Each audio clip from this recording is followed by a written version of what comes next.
Hello everyone, इस video में हम करेंगे एक्सरसाइज 11.1 में से सम नंबर 5 जिसकी स्टेटमेंट है draw a triangle A B C with side B C equals to 6 centimetre, A B equals to 5 centimetre and angle A B C is 60 degree. तो यहाँ पर हमें ट्रायंगल की दो साइड्स और उनके बीच का एक एंगल दिया गया है और इस ट्रायंगल का नाम होगा ए बी सी। उसके बाद हमें स्टेटमेंट में कहा गया है then construct a triangle whose sides are 3/4 of the corresponding sides of the triangle A B C. यानी कि ए बी सी के ही सिमिलर एक दूसरा ट्रायंगल हमें ड्रॉ करना होगा और उस दूसरे ट्रायंगल की साइड्स पहले वाले ट्रायंगल की साइड्स की 3/4 टाइम्स होनी चाहिए।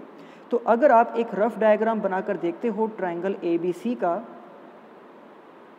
ए बी सी, तो आप देख सकते हो कि यहाँ पर बी सी की लेंथ हमें यूज़ करनी है 6 सेंटीमीटर, ए बी की जो लेंथ है वो 5 सेंटीमीटर और इन दोनों के बीच का जो एंगल है यानी कि एंगल ए बी सी वो है 60 डिग्री।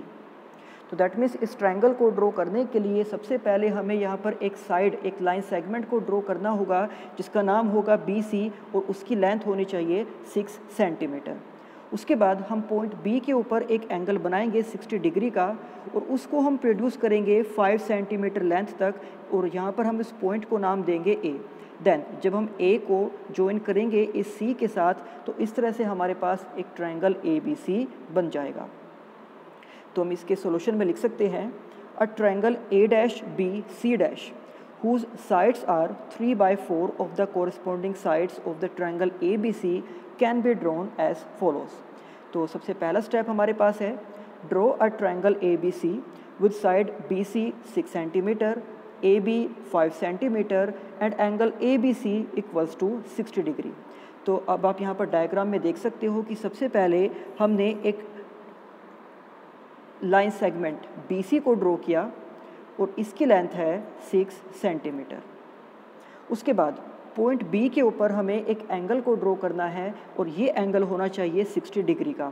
आप इस 60 डिग्री के एंगल को कंपास या फिर डी की हेल्प से ड्रॉ कर सकते हो। देन उसके बाद जब हमने यहाँ पर इस एंगल को ड्रॉ किया है तो हमें यहाँ पर इस साइड की लेंथ रखनी थी 5 सेंटीमीटर। तो इसलिए हम स्केल से मेज़र करके बी से लेकर ए तक एक मार्क लगा देंगे और यहाँ पर इसकी लेंथ हो जाएगी 5 सेंटीमीटर। या फिर आप कंपास को 5 सेंटीमीटर ओपन करके और उसे पॉइंट बी पर रखिए, इस तरह से एक आर्क भी लगा सकते हो तो तब भी इसकी लेंथ 5 सेंटीमीटर ही हो जाएगी और यहाँ पर इस पॉइंट को हम नाम देंगे पॉइंट ए। फिर उसके बाद इस ए को हमें ज्वाइन करना होगा पॉइंट सी के साथ। तो इस तरह से हमारे पास ट्रायंगल ए बी सी आ जाएगा जिसमें B C 6 centimetre, A B 5 centimetre और इनके बीच का जो एंगल है वो है 60 डिग्री। अब इसके बाद इसी के सिमिलर एक दूसरा ट्रायंगल ड्रॉ करने के लिए हमें यहाँ पर एक रे को ड्रॉ करना होगा जो बी सी के साथ एक एक्यूट एंगल बनाती हो। Draw a ray B X making an acute angle with B C on the opposite side of vertex A. तो हमें यहाँ पर क्या करना है कि बी सी से एक्यूट एंगल बनाते हुए एक रे को ड्रॉ करना है और उस रे को हम नाम देंगे बी एक्स। आप यहाँ पर डायग्राम में भी देख सकते हो कि बी सी से एक्यूट एंगल बनाते हुए एक रे को हमने ड्रॉ कर दिया है। अब इस रे के ऊपर कुछ पॉइंट्स को हमें मार्क करना होगा। सो लोकेट 4 पॉइंट्स और इसका रीज़न ये है क्योंकि जो फ्रैक्शन हमें स्टेटमेंट के अंदर दिया गया है 3/4, आप ये देख सकते हो कि इन दोनों में से 4 ग्रेटर नंबर है। तो इसलिए उस रे के ऊपर हमें 4 पॉइंट्स को मार्क करना होगा और उनको हम नाम देंगे B1, B2, B3 and B4 और इनके बीच की जो डिस्टेंस है वो एकदम इक्वल होनी चाहिए। तो यहाँ पर BX पर हमने पॉइंट्स मार्क किए हैं B1, B2, B3 and B4 और इन सभी के बीच की जो डिस्टेंस है वो एकदम इक्वल है। अब इसके बाद हम यहाँ पर C को ज्वाइन करेंगे पॉइंट B4 के साथ। तो क्योंकि हमें स्टेटमेंट के अंदर फ्रैक्शन दिया गया था 3/4 और यहाँ पर 4 ग्रेटर नंबर है इसलिए हमने 4 पॉइंट्स को मार्क किया और 4 ही इसका डिनोमिनेटर है इसलिए हम इस C को B4 के साथ ज्वाइन भी करेंगे और फ्रैक्शन का अब यहाँ पर न्यूमरेटर 3 है इसलिए अब B4C के पैरेलल B4C के पैरेलल एक लाइन हमें ड्रॉ करनी होगी थर्ड पॉइंट यानी कि B3 से, इस तरह से, और ये लाइन इस लाइन सेगमेंट BC को इंटरसेक्ट करेगी पॉइंट C डैश पर। तो इसको हम यहाँ पर अपने कंस्ट्रक्शन में लिखेंगे कि जॉइन B4C, कि पॉइंट C को एंड B4 को हमें जॉइन करना है, एंड देन B4C के पैरेलल एक लाइन हम ड्रॉ करेंगे पॉइंट B3 से जो BC को इंटरसेक्ट करेगी पॉइंट C डैश पर।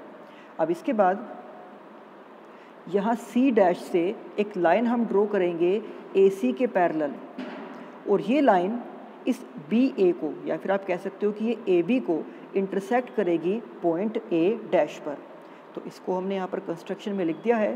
स्टेप नंबर 5 में draw a line through C dash parallel to AC intersecting AB at A dash, यानी कि AC के पैरेलल एक लाइन हमें ड्रॉ करनी है पॉइंट C डैश से जो AB को इंटरसेक्ट करती है पॉइंट A डैश पर।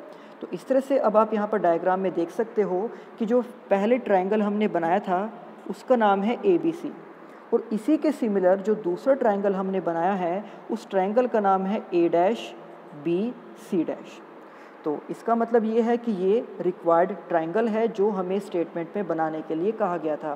तो अब हम यहाँ पर लिख सकते हैं कि triangle A dash B C dash is the required triangle. तो ये था एक्सरसाइज 11.1 का सम नंबर 5। अब इसी एक्सरसाइज के बाकी सम हम करेंगे नेक्स्ट वीडियो में। तब तक आप इन सम की अच्छे से प्रैक्टिस करना। तो मिलते हैं आपसे नेक्स्ट वीडियो में। Thank you.